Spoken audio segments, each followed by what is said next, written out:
So again, on the left side, what we did is we put a unit of a 1 in front of the bigger one. How do you know it's bigger?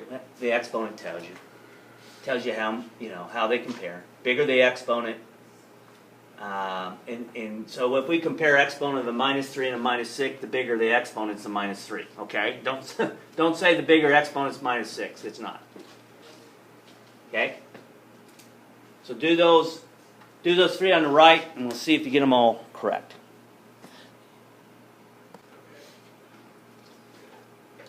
Bigger, mega. Okay.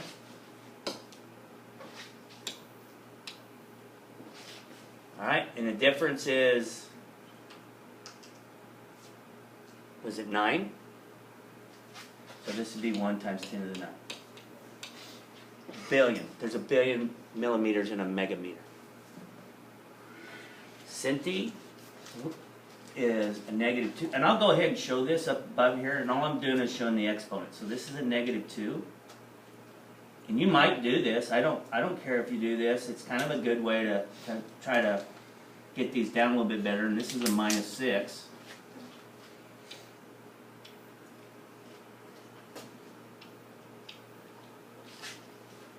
So the difference is 4.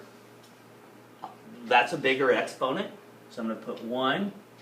And this I'm going to put 1 times 10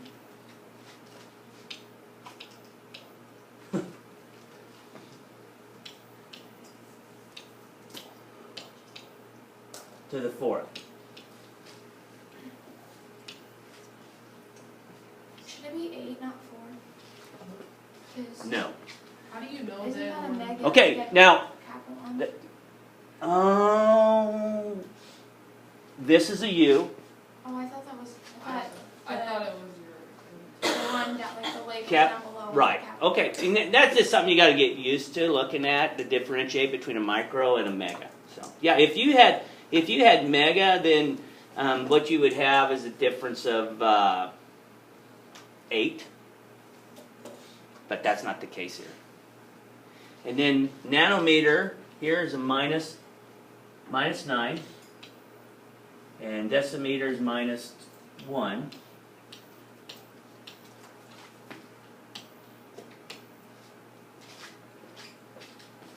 So decimeter is bigger, so I'm going to put a 1 there, and then this would be 1 to the 8th, right? Okay. All right, we've got that kind of settled down. So I think that's the most tied for the most important thing that you do is know how to relate your units you're trying to change. Okay? So this first one, that's a little m. Okay? And so what I want you to do is attempt to set this one up and convert it to kilograms. I just want you to attempt. Now, what it'll be is the railroad tracks. That's probably not the good scientific or mathematical way to say it, but that's the way you've learned it, is the railroad tracks, where your units have to cancel out. So this would be up here your milligrams, and then you got to go to kilograms. So go ahead, I give you a start. Okay, I'm giving you a little bit of a start there of how to set it up. You go ahead and set it up. If you need to come up and get a calculator, come up and get a calculator. Remember I showed you how to put in scientific notation yesterday? So we're going to continue to do that today so you can practice. So come up and get any of the calculators. I got a whole box over here of calculators too, right here. So those little ones you don't want to use because they don't have scientific notation ability. They're not that fancy. So.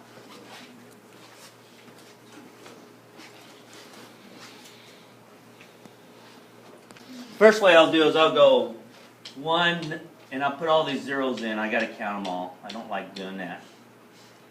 And then Down here I'll put milligrams, and up here I'll put kilograms. So really good on that. I know everybody was doing that right. Just be careful. Some people want to use the capital M. That's a little m. That's milli. And so I'm going to put a 1 in front of the bigger unit. Most of you did a really good job of that. Down here I put 1 times 10 to the 6, because that's what the difference is between a 3 and a minus 3. Okay, when I plug this in my calculator, I'm going to plug in 1,900,000, and then I'm going to hit the divide sign. So what I'm going to do is I'm going to put that number in, okay, whatever that number is. I'm not going to write it all out again. And then what you're going to do is you're going to put the divide sign, and then you're going to go 1, double E, it'll come up E, 6. So 1 exponent 6. When you do that, it shifts the decimal over to the 19. So it'd be 19 kilograms. Is that what you got? Now let me show you a different way to do that, where scientific notation really helps. Okay? And this is the other way that I would do this, and then you don't have to plug it in your calculator if you know the rules on multiplying exponents and dividing exponents. And I made them do this a lot last year, and I'm not going to make you guys do it as much. But what I'm going to do is I'm going to make this in the scientific notation. So I'm going to go 1, 2, 3, 4, 5, 6, 7. So times 10 to the 7th. And that's in milligrams. Okay, the next thing I'll do is I'll go, same setup, 1 kilogram. And here I'll put 1 times 10 to the 6th milligram. Now, I'm not going to plug that in my calculator because I don't have to if I know the rules on dividing exponents. So when you divide exponents, the 7 and 6, do you subtract or do you add?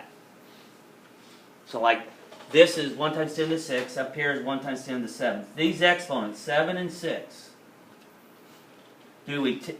how would we divide those exponents out? Subtract. So 7 minus 6 is 1.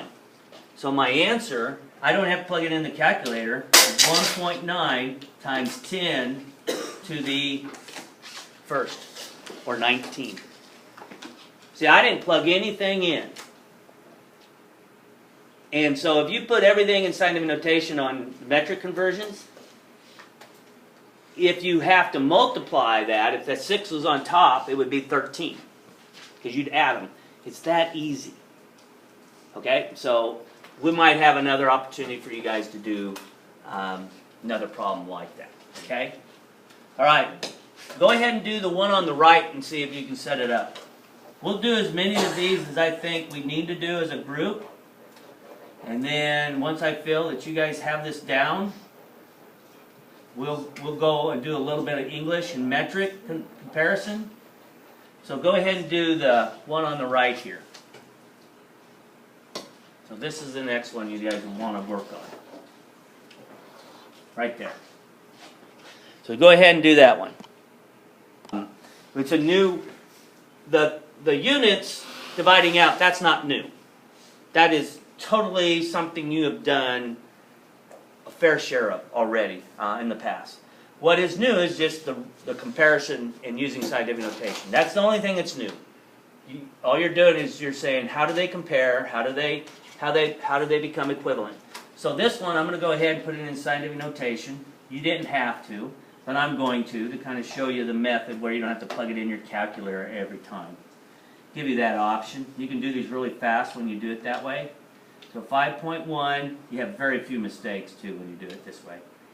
And then that's to the minus 3. So it gets you to practice your scientific notation. That's in megameters. Down here I'm going to put megameter, maybe. And up here I'll put decimeter. And down here it's 1. And up here it's the difference, 1 times 10 to the 7th. Is that right? Okay, so guess what? All I have to do, this is really easy. Minus 3 plus 7, exponent's 4. Answer's 5.1 to the 4th. I'm done. I don't even put it in my calculator. I don't have a mistake I have to make. So, if you can put it inside the notation, these go really fast. They go super fast. You don't have to make a mistake, plug them in the calculator, and hit second function, double E. And that's an option. You can do it that way. And you can double check your answer that way too, sometimes if you're just trying to figure out how you're going to work through Does this. our answer have to be inside? No, it doesn't, but no, it doesn't. So the answer, if it wasn't in scientific notation, would be what, 51,000? Okay. All right, I think we just have to do one more. And then let me do the more difficult of the two. Do the one on the right. So set the one up on the right so that you can learn how to plug in scientific notation. And if you don't want to plug in scientific notation, it's already set up for you to either subtract if you're dividing by an exponent or add if you're multiplying an exponent. So go ahead and do that one.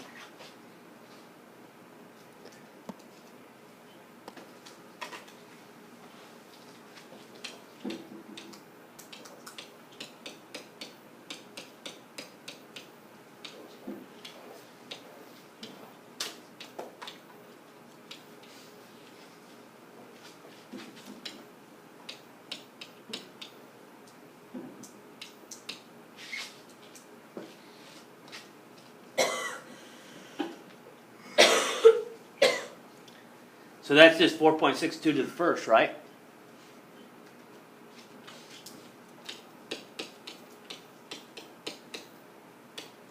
Did you add exponents when you multiply? So it'd be 46.2. Questions? Okay.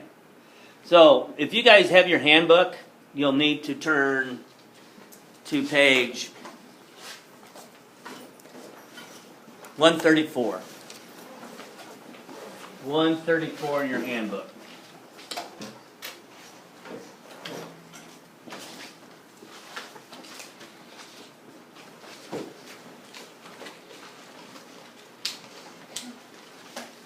And on this page they give you, I'm going to let you guys use this on the test. I'm not making you memorize pounds and kilograms and all those different conversions.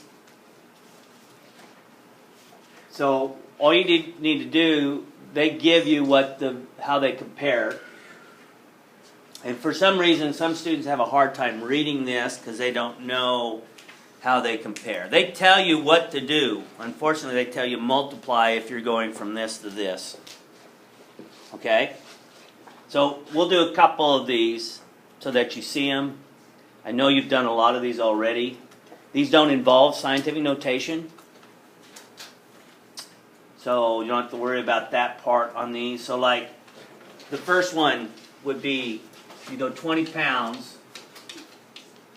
and then you still put your pounds down below and your kilograms above. All right? Depending upon how you compare them. So if you go on this chart, it says on the left side, it says pounds to kilograms. What you would do is you'd multiply by 0.45. So what that's saying is this is 0.45 kilograms for every 1 pound. Okay? Now if you look on the right side, not to confuse you, but if you look on the right side, it says if you're going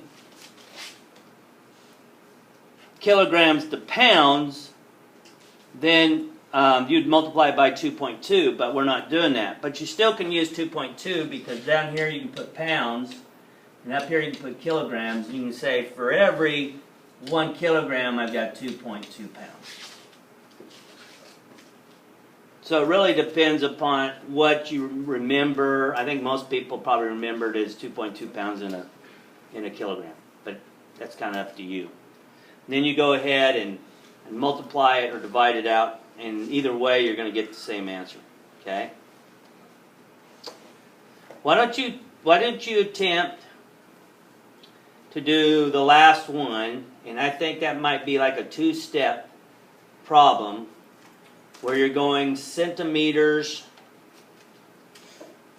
to meters to feet, or centimeters to inches, inches to feet. Doesn't matter which way you do it, but why don't you see if you can remember how to do that. You've got conversions of their meters to feet.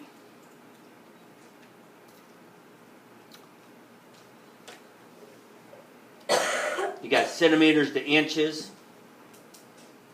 And then you go inches to feet. So just go ahead and try to do that one.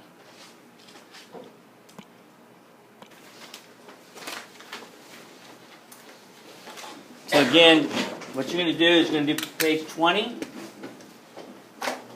28, 30, all, page 53, 63, 65, 68, A through C. So it's all three of those, 63, 65. All of them. You'll do all of them. Yep, 63 and 65, I think there's 4 for each one, A, B, C, D. You'll do all of them.